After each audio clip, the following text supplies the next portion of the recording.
বেশিরভাগ সিনেমাতে ভিলেনের রোল করেছেন সত্যিকারের শয়তান অমরেশ পুরী। জানেন, মোগাম্বো খুশ হুয়া, এই তিনটি শব্দ বললেই চোখের সামনে ভেসে ওঠে বলিউডের সর্বকালের সেরা ভিলেনের ছবিটা।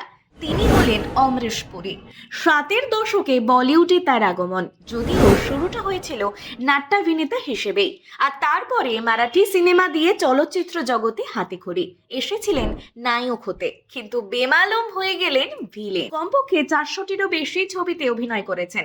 বলিউডে ছত্রছায়া থেকে বেরিয়ে হলিউডেও নিজের দাপট দেখিয়ে এসেছিলেন এই অভিনেতা।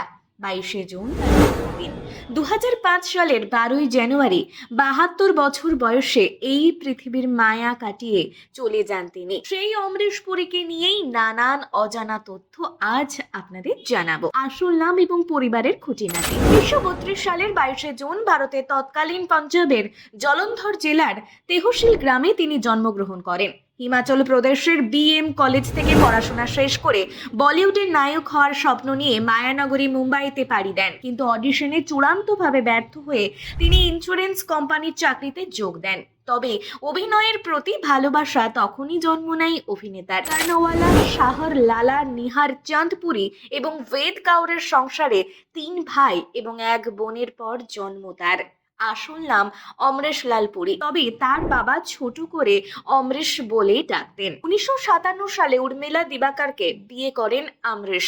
অমরেশ এবং উর্মিলার পরিবারে 2 সন্তান, মেয়ে নম্রতা এবং ছেলে রাজীব। ছেলে এবং মেয়ের তরফে 4 নাতি নাতনি রয়েছে অমরেশ পুরীর। তার মৃত্যুর বেশ কিছু বছর পর অভিনেতা স্ত্রী উর্মিলা দিবাকরও প্রয়াত হন। মারাঠি সিনেমা শানান্তা কোট চালু আহে ছবিটি দিয়ে চলচ্চিত্র জগতে আত্মপ্রকাশ হয় তার।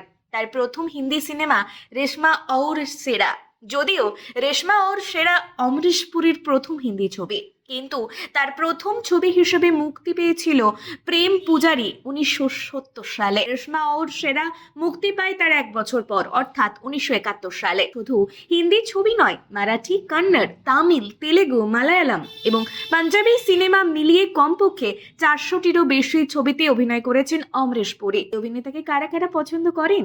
আপনার পছন্দের যে কোনো একটি সিনেমার নাম অবশ্যই কমেন্টে জানাতে ভুলবেন না।